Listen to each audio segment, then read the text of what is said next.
Vamos lá para mais uma pitada da palavra? Agora nas 7 cartas de Apocalipse. E hoje a gente vai ler a carta à igreja em Pérgamo. Lembrando que são 7 cartas escritas aos anjos da igreja, né, com o objetivo de doutrinar, de acertar aqueles caminhos que muitas vezes nós, né, tomamos de forma diversa, como igreja e como cristãos, né? Unicamente a gente pode tirar muita lição prática nessas cartas aqui. Capítulos 2 e 3 de Apocalipse. Ainda no 2, a partir do versículo 12, diz assim: Ao anjo da igreja em Pérgamo, escreve: Estas coisas diz aquele que tem a espada afiada de 2 gumes. Conheço o lugar em que habitas, onde está o trono de Satanás, e que conservas o meu nome, e não negaste a minha fé. Ainda nos dias de Antipas, minha testemunha, meu fiel, o qual foi morto entre vós, onde Satanás habita. Tenho, todavia, contra ti algumas coisas, pois que tens aí os que sustentam a doutrina de Balaão, o qual ensinava Balaão a armar ciladas diante dos filhos de Israel para comerem coisas sacrificadas aos ídolos e praticarem a prostituição. Outro sim, também tu tens o que da mesma forma sustentam a doutrina dos nicolaítas. Portanto, arrepende-te, senão venho a ti sem demora, e contra eles pelejarei com a espada da minha boca. Quem tem ouvidos, ouça o que o Espírito diz às igrejas. Ao vencedor, dar-lhe-ei do maná escondido, bem como lhe darei uma pedrinha branca, e sobre essa pedrinha escrito um novo nome, o qual ninguém conhece, exceto o que o que o recebe. Olha que palavra maravilhosa. Só pra gente, né, colocar lá Pérgamo, uma igreja na Ásia, uma cidade na Ásia, uma cidade bem importante, bem forte economicamente, né? Era importante, ela estava ali ainda sob o domínio do Império Romano, e ali tinham bibliotecas, uma grande biblioteca, templos pagãos, né? E ela era muito conhecida, né, por adoração a diversos deuses. Tinha templo para César, né, para o imperador, tinha templos para Zeus, tinha templos de cura, né, tudo para deuses pagãos.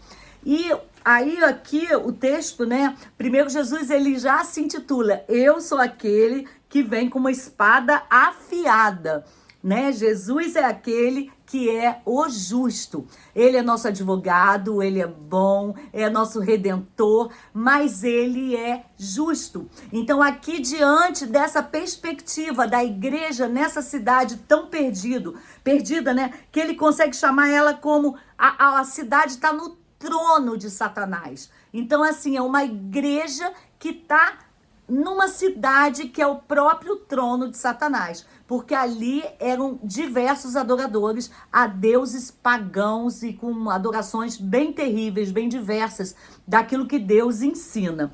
Então ele fala ali, ó, essa igreja está num lugar muito ruim, mas mesmo assim ele elogia e diz assim: mesmo vocês tendo sofrido muitas perseguições, porque ali a religião era muito correlacionada com a economia, com o social. Então, quando aqueles cristãos não participavam das adorações pagãs, eles eram perseguidos, eles eram excluídos do meio social, do meio econômico. Então, eles realmente se mantendo firme, né, ao que Deus ensinou, ao que Cristo, né, veio ao mundo trazer para nós, eles sofriam perseguições terríveis, né? Inclusive, a Bíblia cita aqui que Antipas, né, era uma testemunha que foi morto por conta disso, por ter se mantido fiel, né? E Jesus ressalta isso, né? Dignifica o nome de alguém que estava se mantendo fiel. Mas, ao mesmo tempo que traz um elogio, ele traz uma repreensão. Então, ele diz que muitos estão se corrompendo na doutrina de Balaão. O que é essa doutrina de Balaão? Você vai encontrar lá em Números, né? A história de Balaão. Balaão era um profeta que misturava, que ele, para ter ganho pessoal, ele queria adaptar a verdadeira fé, né? O verdadeiro princípio ali, ainda não cristão, mas o princípio israelita das leis, a um ganho que fosse de moralidade, que fosse de corrupção. O importante era ganhar. E nada mais atual do que falar sobre isso, quando muitas vezes nossas igrejas estão adaptando os princípios bíblicos, que são radicais, que são firmes, para ver ganhos materiais, ganhos às vezes de poder, ganhos de sucesso, ganhos de fama. Então Jesus está exortando de uma maneira muito firme: não misture as coisas. Cuidado com aqueles que se dobram. Eles estão na igreja, estão parecendo crentes, estão parecendo líderes, estão parecendo servos, mas na verdade eles têm um pé na igreja e um pé no mundo. Então, embora na igreja eles fazem uma postura de servos, mas no mundo eles se corrompem. A imoralidade sexual, a imoralidade financeira, qualquer tipo de outra imoralidade, né? Descumprindo os princípios da palavra. Então, essa é uma advertência, né, grande ali. E então, onde ele até ressalta aqui, né, que até para comer as coisas sacrificadas ao ídolo. Então, é bem a mistura do mundo com a igreja que a gente precisa ter cuidado.